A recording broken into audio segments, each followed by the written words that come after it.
تخيلوا معايا كده لو انا كملت الفيديو بتاعي اللي هو مدته حوالي 10 دقايق وانا بتكلم بالطريقه دي، اكيد هتزهقوا مني مش كده؟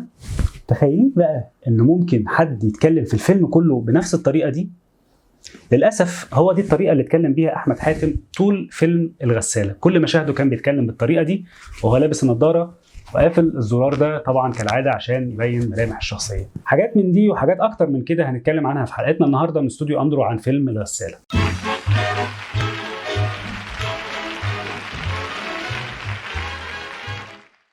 اهلا بيكم في حلقه جديده من استوديو اندرو. حلقتنا النهارده عن فيلم العيد الوحيد، فيلم الغساله. الفيلم هو العمل الاول لمؤلفه عادل صليب، والعمل الاول برضه لمخرجه عصام عبد الحميد، وهو معالجه جديده لفكره السفر عبر الزمن زي ما هنتكلم دلوقتي. والمراجعه بتاعتنا هتكون بدون حرق بحيث ان اللي ما شافش الفيلم يقدر يشوفه ويقدر يشوف الفيديو بتاعنا ويعمل سبسكرايب ويعمل لايك لو عجبه الفيديو ويكمل الفيديوهات بعد كده. مش عايز نفس اون بورد. الحقيقه الوقت اللي انا كنت بتفرج فيه على الفيلم كانت عماله تظهر في دماغي اسئله كتير، وعشان كده الحلقه بتاعتنا هتبقى عباره عن مجموعه اسئله موجهه لفيلم الغساله، 7 اسئله بالظبط. خلونا نبدا على طول. اول سؤال معانا هو الغساله ليه؟ او بمعنى اصح الفيلم اتسمى ليه الغساله؟ عشان اجاوب على السؤال ده لازم احكي لكم الاول قصه الفيلم. قصه الفيلم باختصار شديد هي عن واحد اسمه عمر في سنه 2048 بيتهدد من واحد اسمه سامح عايز ياخد من عمر تركيبه معينه لمخدر معين. فجاه عمر بيستخدم طريقه للسفر عبر الزمن من خلال الغساله اللي هو اخترعها، وبيرجع للماضي علشان يصلح علاقته بحبيبته اللي هي كانت باظت وهم اصلا اطفال. حد فهم حاجه؟ هي دي قصه الفيلم. انا حبيت اعلق في الاول على موضوع الغساله ده لانه فعليا احنا مش عارفين ليه الغساله تحديدا. يعني لو كانت بوتاجاز، لو كانت ثلاجه، ما كانش هيفرق خالص. في الحقيقه هم ما جابوش اصلا اختراع الغساله ده ان هو يكون بوابه للسفر عبر الزمن اتعمل امتى من خلال شخصيه عمر. وعشان يوظفوا الموضوع خلوا انه ابو عمر ده كان فاتح مغسله، وعشان كده هو استخدم الغساله دي عشان تكون وسيله الانتقال عبر الزمن. لكن توظيف فكره الغساله نفسها او ان احنا نشوف آلة للسفر عبر الزمن بشكل مقنع من خلال الغساله دي ما كانش اكتر من حاجه على السطح تماما زي ما قلت كده. السؤال الثاني هو فين الشخصيات؟ اي فيلم او اي عمل درامي لازم يكون فيه تطور واضح للشخصيات، وفيلم الغساله بالذات كان لازم يبقى فيه ده واضح اكتر من اي افلام تانية. ليه بقول كده؟ لانه في فيلم الغساله احنا بنشوف 3 نسخ من اكتر من شخصيه جوه الفيلم نتيجه ان هم بيسافروا خلال الزمن اكتر من مره. وبالتالي خلينا نضرب مثال، شخصيه عمر اللي هي الشخصيه الرئيسيه بيلعبها في سن ال60 محمود حميده، بيلعبها في سن ال30 احمد حاتم، وبيلعبها كمان طفل صغير في سن حوالي 10 سنين. لما نيجي نشوف بقى الشخصيه دي خلال المراحل المختلفه هنلاقي انه مستحيل الطفل ده اللي هو بنشوفه طفل لطيف وذكي كمان يبقى الشاب المنغلق المركز في العلم اللي هو بيتقال عليه بالانجليزي نيرد بالشكل التقليدي جدا للنيرد زي اللي انا كنت عامله في اول الحلقه كده. مفيش ربط او مفيش مبرر يخلينا نشوف ان الشخصيه دي هي اللي بتتنقل تبقى الشخصيه دي اللي هو على طول بيتكلم بشكل كانه عنده نسبه بله كده، ما نعرفش ليه هو عامل بالشكل ده.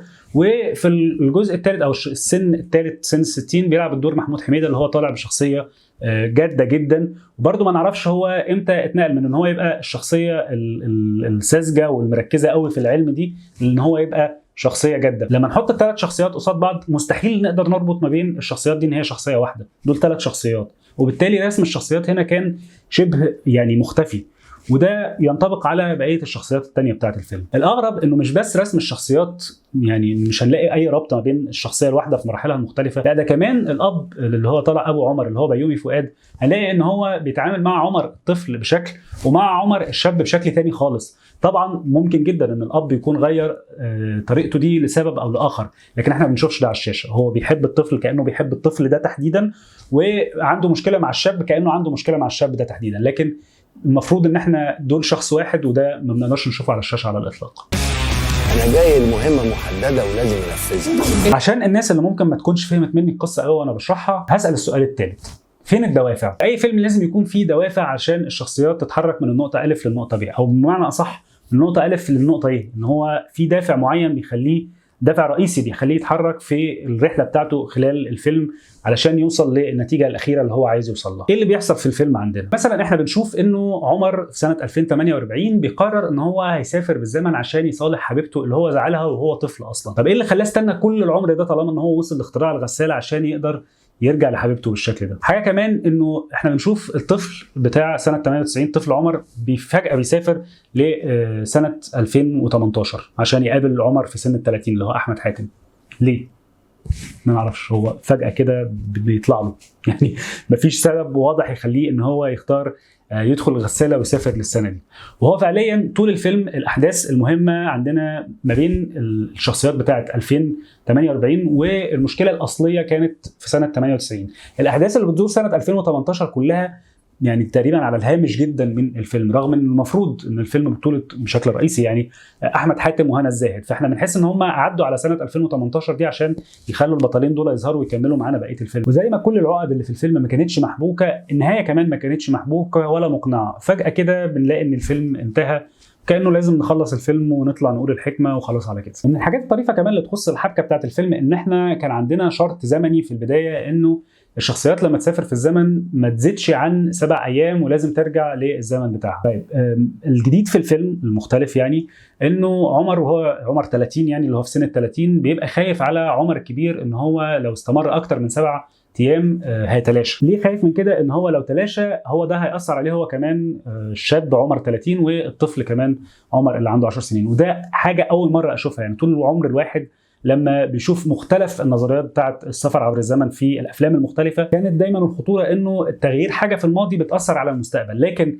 الخوف انه التغيير بتاع الشخصيه في المستقبل ان الشخصيه اللي في المستقبل لو ماتت هياثر على الشخصيات اللي اصغر منه في السن، دي الحقيقه جديده واول مره اشوفها وحاجه يعني تحسب للفيلم. وبالمناسبه انا ما عنديش مشكله انه الفيلم يحط النظريات بتاعته، كل فيلم بالمناسبه الافلام السفر عبر الزمن هي كلها اصلا قايمه على الخيال، حاجات منها بيبقى معتمده على جزء من العلم وحاجات منها فتح الباب على مصراعيه يعني ان هو خيال صناع الفيلم، لكن لازم يكون في منطق يتماشى مع احداث الفيلم، مش مجرد احط قاعده كده وخلاص. انا وانت لما نكبر هنخترع آلة زمن. نيجي للسؤال الرابع وهو فين المخرج؟ الفيلم طول الوقت مديني احساس ان انا بتفرج على اعلان اكتر مني بتفرج على فيلم. اعلان طويل مدته حوالي 1.5 ساعة، ده باين في شكل القطعات والمشاهد والتكوين بتاع اللقطات كلها. في عندنا احساس بانه في صوره كده شكلها جميل يعني ممكن يبقى يلفت العين، لكن لما نيجي نحطها جوه سياق عام بتاع الفيلم هنلاقي ان هي مش راكبه. وبالذات لما نشوف القطعات الكتيره السريعه بتاعه المونتاج، يعني ده انسب برضه لفكره الاعلانات، او القطعات بتاعه الفيت تو بلاك اللي هي او الاظلام. انا ده بصراحه اكتر فيلم يعني او من اكتر الافلام اللي شفت فيها فيت تو بلاك، واحيانا للانتقال من مكان لمكان بشكل مش منطقي. وبخصوص فكره الانتقال ده احنا فعلا يعني ده من الافلام برضو اللي حسيت فيها ان اللقطات التاسيسيه غايبه. اللقطات التاسيسيه يعني ان انت ببساطه شديده زي لو حد بيتفرج على مسلسلات سيت كوم انه كل ما ينقل لمكان بيجيب لك لقطه من بره للمكان ده وبعد كده يدخل الاحداث اللي جوه. طبعا مش قاعده، مش اساسي ان لازم كل مكان اروحه اعمل لقطه تاسيسيه، لكن احيانا ده بيبقى مفيد عشان نعرف احنا اتنقلنا ليه. احنا هنا كنا بننتقل فجاه كده من شخصيه من هنا تلاقيها راحت مكان تاني، او نتابع حدث وفجاه نروح نتابع الحدث التاني في حاجه نحس ان هي غايبه كده. وخاصه لما كنا بنعمل مشاهد الفيت تو بلاك دي وننقل على المشهد اللي بعديه، في حاجه دايما نحس انه في غياب، خاصه كمان لما نتفرج على فيلم اللي المفروض احداثه بتدور خلال 7 ايام وان هم الوقت بالنسبه لهم ثمين جدا لانه في شخصيه هتروح منهم، لكن نحس ان هو يعني نبقى في مشهد كده يقول لك خلاص نعمل الموضوع ده بكره فنعمل الموضوع ده بكره، فيتلاقي الشاشه اتكتب عليها انه بدايه اليوم السابع او اليوم السادس. فنحس انه في حاجه غايبه كده في الرؤيه الاخراجيه العامه بتاعه الفيلم، في المونتاج بتاع الفيلم، طبعا في تحريك الممثلين اللي هتكلم عنه بعد شويه اللي هو يعني كان صعب جدا الحقيقه. الحاجات المهمه برضو اللي لازم اتكلم عليها في الاخراج هي اختيار اماكن التصوير. برضو هنحس ان احنا جوه جو اعلانات، سواء في التصوير الداخلي اللي جوه ديكورات باين جدا الشكل بتاع الاعلانات اللي فيه الوان كتير وبهرجه في الصوره، او في الاماكن الخارجيه اللي احنا برضو بنحس ان هي معمول لها ديكور علشان يبان انه حاجه ملفته للعين لكن هي مش منطقيه. يعني اطرف حاجه انا شفتها في الفيلم انه فجاه كان عمر 30 بيتكلم مع عمر الطفل، فجأة بنلاقيهم يعني برضو الكاتات الغريبة اللي في الفيلم أو القطعات الغريبة، فجأة بنلاقيهم بيتكلموا على لوحة إعلانات كبيرة منورة نيوم وهم قاعدين على الحافة بتاعت لوحة الإعلانات. راحوا هناك إزاي أنا معرفتش، ومحدش عرف. يعني أنا تخيلت إن هو بيهلوس بيشارب حاجه خلته يتنقل لده، لكن هم فضلوا قاعدين خلصوا كلامهم ورجعوا ونزلوا تاني. يعني شفنا قطعه برضه وكملوا كانوا نزلوا تحت.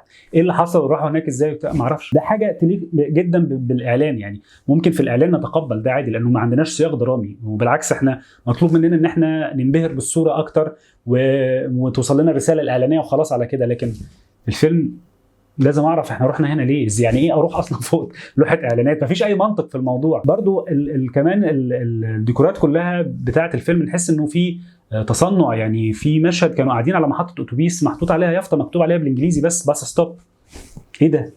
يعني لو كنت انت عايز تخلق عالم بتاعك بتاع الفيلم ممكن يعني، بس مش لدرجه بس ستوب. يعني ده اي عالم، يعني يبقى نشوف ده في كل الحاجات التانية، انه يعني ده عالم كله على بعضه متخيل. لما نشوف ان هم لما اتنقلوا مثلا للزمن بتاع الماضي، بالعكس هو لما اتنقلوا لزمن التسعينيات كان هو عايز جدا يجيب ان هم في التسعينيات ويجيب مصنع كوكاكولا ويجيب ويمبي والحاجات دي كلها. طب يبقى انت فين السياق الحقيقي بتاع الفيلم والشكل الحقيقي بتاع الفيلم فين؟ وطبعا الجزء اللي انا اتكلمت عنه من شويه بتاع الربط ما بين الشخصيات في مراحلها السنيه المختلفه، ده جزء برضه يتحمل مسؤوليته المخرج، لان المفروض المخرج يكون مركز انه يخلي كل شخصيه من دول تعكس ان هي فعلا الشخصيه دي في مراحل سنيه مختلفه، مش كل واحد يقدم الاداء اللي بيجود بيه وخلاص على كده. فده برضه جزء يلام عليه المخرج. خامس سؤال، بما ان اتكلمنا على موضوع الاعلانات ده، خلونا نتكلم على التصوير. ليه التصوير كده؟ ده السؤال. تصوير الفيلم او مدير التصوير في الفيلم هو جاد بيروتي، وبرضه الفيلم متصور كانه اعلانات. يعني فجاه بنلاقي انه في لون هو اللي طاغي على الشاشه بدون اي سبب منطقي. في مشاهد فجاه الدنيا اتلونت ازرق طول المشهد وهم بيتكلموا ازرق. هو المفروض في المشهد كانوا بيشربوا مخدرات، وفي ناس بتقول انه المخدرات الدخان بتاعها ازرق، بس هل ده معناه ان نخلي اللون ازرق بتاع الشاشه كلها؟ يعني المفروض انه الالوان كلها ليها دلالات دراميه او ليها توظيف جوه الفيلم. لو المخرج عايز يعمله برؤيه معينه فهو هيحط اللون ده يعني حاجه معينه. انا ما عنديش مشكله ان هو يكون يعني ان هم شربوا الدخان بقى ازرق، بس هو الفكره انه ده برضو لازم يكون ليه مصدر جوه المشهد. يعني لما هو يبقوا قاعدين في المكان بلونه العادي وفجاه لما يشربوا المخدرات الدنيا تتحول لازرق، طب ايه اللي غير اللون؟ ولا ده في خيالهم ولا ده في الحقيقه؟ ولا يعني مش هنعرف. لو عدينا المشهد ده يعني افترضنا ان فعلا ده عشان خيالهم وعشان المخدرات كان ازرق، فاحنا طول الفيلم بنلاقي انه في كميه الوان بتضرب اصفر واحمر وازرق من غير اي مبرر. يعني في مشهد كانوا راكبين عربيه ووراهم في الوان، يعني انا فاكر كان في 3 الوان كده نوروا فجاه بدون مبرر. المشكله الاكبر بالنسبه لي كانت يعني لو افترضنا ان ده الستايل اللي هم حابين يعملوه في الفيلم، المشكله الاكبر بالنسبه لي كانت في انه الوظيفه الاساسيه للاضاءه اللي هي تخلي الممثلين باينين ما كانتش متحققه. في مشاهد كتيره كنا بنشوف الممثلين مظلمين مش باينين، ومش بغرض درامي. يعني مش ممثل بقى اللي هو عايزين نبين ان هو جواه انقسام او ان هو شرير فهو جوه دايما المنطقه المظلمه شويه، لا احنا فجاه كده نلاقي الشخصيات مش باينه،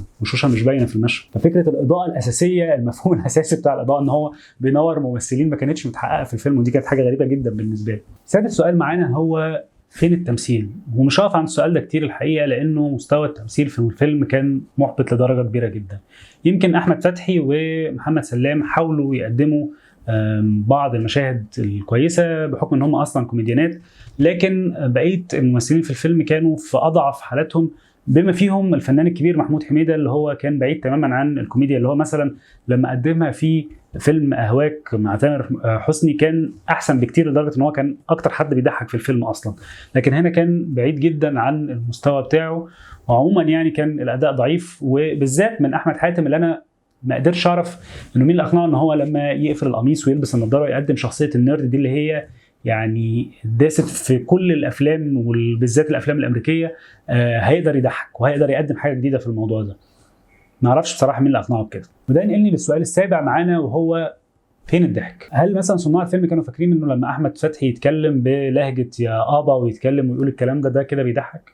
هل فاكرين مثلا انه لما طاهر ابو ليلى يتكلم بالطريقه المعتاده بتاعته اللي هو بيتكلم بيها في كل الافلام، وهم يكتبوا تحت سبتايتل زي اللي بتطلع في الكوميكس كده كانه الكلام فيه شتيمه، يعني ده كده حاجه جديده وبتضحك؟ هل كانوا فاكرين لما يبقى في الفيلم بيتكلموا على البحث عن الجدون بتاع كوكاكولا اللي كان في المسابقه بتاعت التسعينات ده بيضحك؟ ده الموضوع ده اتهلك على فيسبوك، كل الناس كتبت عنه وعملت عنه كوميكس. ده لما يتقدم في فيلم هيبقى بيضحك؟ كل واحد يرجع على زمنه ومفضها سير. انا اللي غلطان. اجمالا فيلم الغساله كان غير موفق في كل العناصر بتاعته. انا حاولت فعلا ان انا الاقي حاجه احبها في الفيلم ده او اقول ان هي مميزه او فيها اختلاف، لكن ما لقيتش خالص.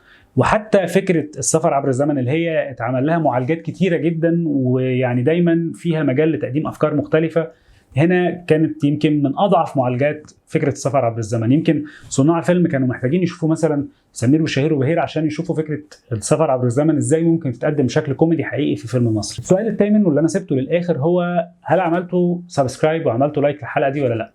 لو لسه ما عملتوش يا ريت تعملوا لايك وسبسكرايب وتعملوا شير للفيديو لو عجبكم، وتستنوا كمان الحلقات والفيديوهات الجايه من استوديو اندرو.